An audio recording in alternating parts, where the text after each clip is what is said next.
जयतु संस्कृतम जयतु भारतम। इससे पहले हमने सदिश राशि के प्रकार के बारे में पढ़ा था। आज हम सदिश राशियों के योग के नियमों का तुलनात्मक अध्ययन करेंगे। सबसे पहला नियम हम जो देखने जा रहे हैं वो है सदिश योग का त्रिभुज नियम। त्रिभुज आप जानते ही हैं, ए बी सी तीन भुजाएं होती है। तो जब हम दो सदिशों को एक ही क्रम में दो भुजाओं से व्यक्त करते हैं तो यहाँ पे दो भुजा कौन सी हुई, ए बी और बी सी। दो सदिशों को एक ही क्रम में त्रिभुज की दो भुजाओं से व्यक्त करें तो इनके योग का परिणामी सदिश विपरीत क्रम में तीसरी भुजा से निरूपित करते हैं। तो जब दो भुजाएं मान लिया ए बी है पी और बी सी है क्यू, तो तीसरी विपरीत भुजा क्या हो गई, आर। आर बराबर पी प्लस क्यू। जो ऊपर हम ये चिन्ह लगाते हैं ये बताता है कि ये सदिश राशि है।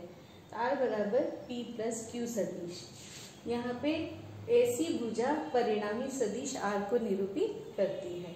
और सूत्र क्या हो जाएगा इसका, आर बराबर P square plus Q square plus 2pq cos theta. ये है सदिश योग का त्रिभुज नियम। ये नियम लगभग सभी नियमों में इस सूत्र की हमें आवश्यकता पड़ती है। दूसरा नियम आता है समांतर चतुर्भुज का नियम। जब दो सदिश राशियों के बीच में कोण दिया गया हो तब हम समांतर चतुर्भुज के नियम का उपयोग करते हैं। जब दो सदिश राशियों को समांतर चतुर्भुज की दो आसन्न भुजाओं द्वारा निरूपित करें तो यहाँ पे दो आसन्न भुजाएं कौन सी होगी, ए बी जिसे हम पी देख रहे हैं और ए डी जो कि क्यू से जान रहे हैं। तो जब समांतर चतुर्भुज की दो आसन्न भुजाओं को हम इस तरह से संयोजित करते हैं तो परिणामी सदिश क्या होएगा, दोनों के कटान बिंदु से गुजरने वाला विकर्ण ए बी और ए डी के कटान बिंदु से गुजरने वाला विकर्ण कौन सा है, ए सी। ये नियम हो गया। जब दो सदिशों को समांतर चतुर्भुज की दो आसन्न भुजाओं द्वारा निरूपित करें तो संयोजन का परिणामी सदिश और दिशा को विकर्ण से व्यक्त किया जाता है। मैंने यहाँ शॉर्ट में और लिख दिया है, दो आसन्न भुजाएं कौन सी हैं, ए बी और ए डी। विकर्ण जो भुजाओं के कटान बिंदु से गुजर रहा है, ए सी, जिसे हम परिणामी सदिश भी कह सकते हैं। परिणामी सदिश यहाँ पे क्या है, आर, ए सी। पी और क्यू के बीच में कोण क्या है, थीटा। और परिणामी सदिश की दिशा को हम एल्फा कोण से व्यक्त करते हैं। तीसरा नियम है सदिश संयोजन के लिए बहुभुज का नियम। जब दो से अधिक सदिश राशियों का योग ज्ञात करना हो तो हम इस नियम का उपयोग करते हैं। परिभाषा भी यही रहेगी, दो से अधिक सदिशों के परिणाम व दिशा किसी बहुभुज की भुजाओं द्वारा क्रम में निरूपित करें तो बहुभुज को बंद करने वाली अंतिम भुजा विपरीत क्रम में परिणामी सदिश को निरूपित करती है।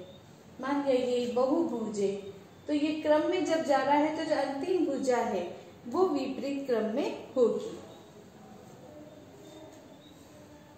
सूत्र क्या हो जाएगा, मान लिया चार भुजाएं हैं, है ना, तो ये हो गया ए सदिश प्लस बी सदिश प्लस सी सदिश प्लस डी सदिश और आर यहाँ पे क्या है, परिणामी सदिश। यानी आर बराबर जितनी भी भुजाएं हैं उनको हमने जोड़ दिया। फिर है क्रम विनिमय का नियम। दो सदिशों के योग से प्राप्त परिणामी सदिश पर इस बात का प्रभाव नहीं पड़ता कि पहले किस सदिश का चयन किया है। जैसे ये देखिए एक चतुर्भुज बना रखा है, इसमें ए है और बी है। अब ए और बी को यदि योग करना है तो हम ए प्लस बी लिखें या बी प्लस ए लिखें, परिणामी सदिश से क्या होगा, r वही प्राप्त होगा जो दोनों बिंदुओं को जोड़ने वाला विकर्ण है, वो बराबर होगा, सेम होगा। तो क्रम विनिमय का नियम यही कह रहा है कि जो परिणामी सदिश r हमें प्राप्त हो रहा है उस पर इस बात का कोई प्रभाव नहीं पड़ता कि पहले हम किस सदिश का चयन कर रहे हैं। तो a प्लस बी बराबर b प्लस ए बराबर r, ये समझ में आ गया है आपको। परिणामी सदिश r बराबर, मैं चाहे b प्लस ए लिखूं चाहे a प्लस बी लिखूं, परिणामी सदिश r समान है। पांचवा नियम है साहचर्य का नियम। इससे हम इससे समझ सकते हैं, a प्लस बी को लिया, c बाहर है और फिर मैंने a बाहर रख के b प्लस सी लिखा, मान बराबर आएगा, परिणामी सदिश r वही रहेगा, चाहे हम इसको ऐसे जोड़ें चाहे हम इसको ऐसे जोड़ें। तो परिभाषा इसकी यही बनती है, दो या दो से अधिक सदिशों के योग में इस बात का प्रभाव नहीं पड़ता कि पहले किस सदिश का चयन किया गया है और दूसरे किस क्रम में लिए गए हैं। तो आशा करती हूँ सदिशों के योग के नियम आपको समझ में आए होंगे।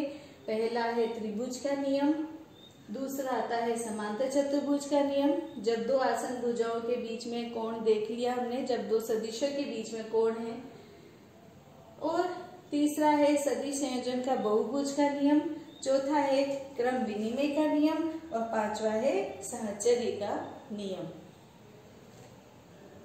आशा करती हूँ आपको समझ में आया होगा। फिर मिलते हैं, इसे आप रोज आपको याद करना है, लिखना है कॉपी में, और इससे संबंधित जो भी शॉर्ट और आप रूपरेखा बना के लिख सकते हैं वो आप करिए। आपको ये नियम बिल्कुल भी कठिन नहीं लगेंगे, क्या कहना चाहिए, चुटकियों में याद होंगे। धन्यवाद।